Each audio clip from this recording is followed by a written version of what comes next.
Leaked text messages between Fox News host Tucker Carlson and conspiracy theorist Alex Jones have shed light on the relationship between two of the far right's most notorious figureheads.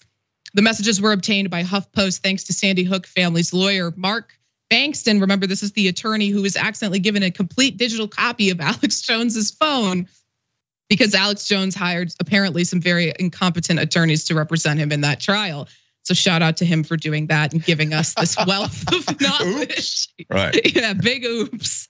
But so Tucker and Jones apparently have a cozy relationship, and they discuss everything from their coverage on their respective news outlets, if you can even call those clown shows news, to the coronavirus pandemic. So let's get into some of the details from that. So they talked about the elections from HuffPost. If Democrats win in November, they're going to crush Fox News just as they've crushed the NRA, and we're going to deeply regret letting it happen, Carlson texted. Everyone who thought it was fine that they deplatformed Alex Jones will look like a effing moron. It's crazy because that election happened and Democrats won. And unfortunately for the rest of us, Fox News is still ticking along. They also talked about Alex Jones's show InfoWars on April 25th, 2020. Jones appeared to seek Tucker Carlson's approval when he texted an InfoWars video of himself wearing a Facebook shirt and mock apologizing to Mark Zuckerberg. The video was titled Alex Jones Signs Huge Facebook Deal. When Carlson didn't respond, Jones sent a follow-up text, satire, he clarified. Don't misunderstand it, bro. It's only a joke, Tucker, please. But Tucker apparently texted him back 7 hours later. This is bitterly hilarious. Something tells me Tucker did not give a singular crap about that video. Yeah, that's one of those texts that you've had to, that you've got to respond to. Now the person sent you another text on it, so you feel like, oh my God, all right. Yeah, he double texted and said, "Notice me, please, Daddy." So he's like, all right, fine, I'll give you a little attention. Exactly.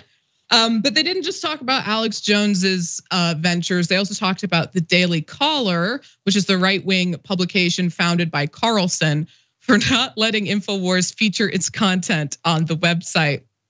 They won't even take my money, Jones whined to Carlson. Effing crazy. I'm really sorry, Carlson responded. I'm just not feeling the emotion coming from Tucker. But they talked about a lot more. They also talked about COVID. So when the COVID lockdown started in March of 2020, Tucker drove to Mar-a-Lago to warn Trump about the virus, and they texted about that. People you know will get sick, Carlson said on his show later that night. Some may die. This is real. That's the point of the script, to tell you that. And at the time, Alex Jones seemed to agree and be on board with Tucker. Jones texted Carlson a link on March 16th, 2020 to a now deleted, wonder why it was deleted, InfoWars article titled, Tucker Carlson drove to Mar-a-Lago to warn Trump coronavirus was a real threat. The subhead read, Fox News host saves America. I tried, man, Carlson texted Jones back. Oh my God, it's such a funny shift. And of course it did all change after that.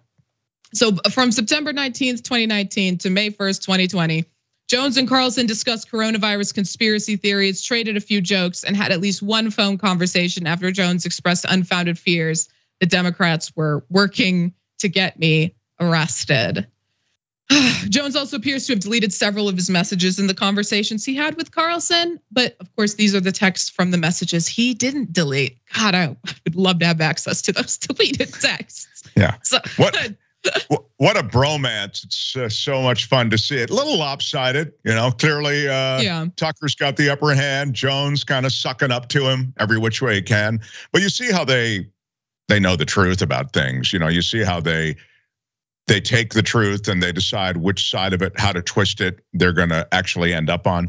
I thought it was instructional for both those things, to show the relationship and also to see how they see the situation. They just decide what shot they want to take, because as you say, things began to change after his visit to after Carlson's visit to Mar-a-Lago.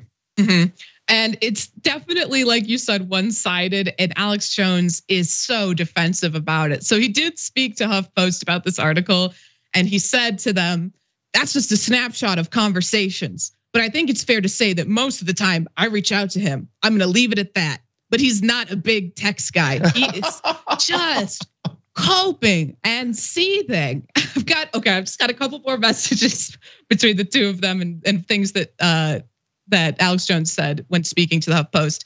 He told the HuffPost that he didn't need to radicalize Carlson. I'm not influencing Tucker Carlson. The world is understanding that my worldview is closer to reality than mainstream media. So I don't need to radicalize Tucker Carlson. He sees what's going on in the world.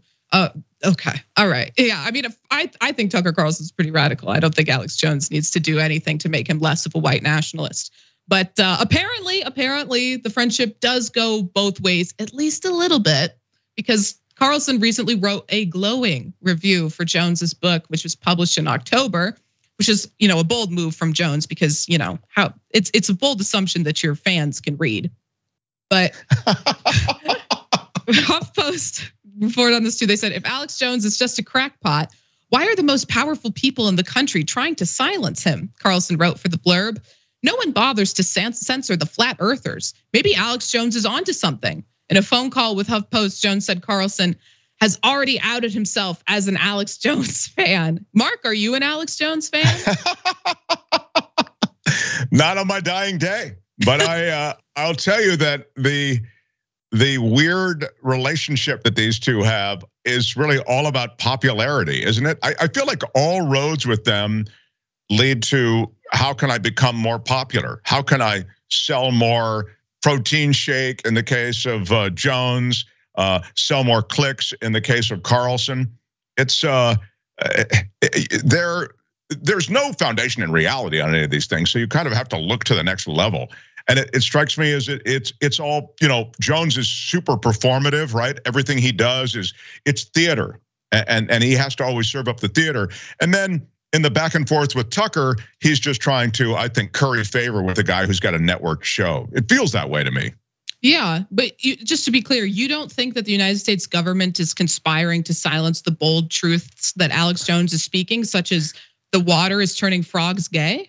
Yeah, you're right. I should take another look at that. Thank you, Ray. Yeah, you should do your own research, and get back to me.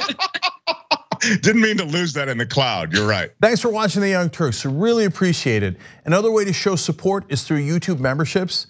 You'll get to interact with us more. There's live chat emojis, badges. You've got emojis of me, Anna, John, JR. So those are super fun. But you also get playback of our exclusive member-only shows and specials right after they air. So all of that, all you gotta do is click that join button right underneath the video. Thank you.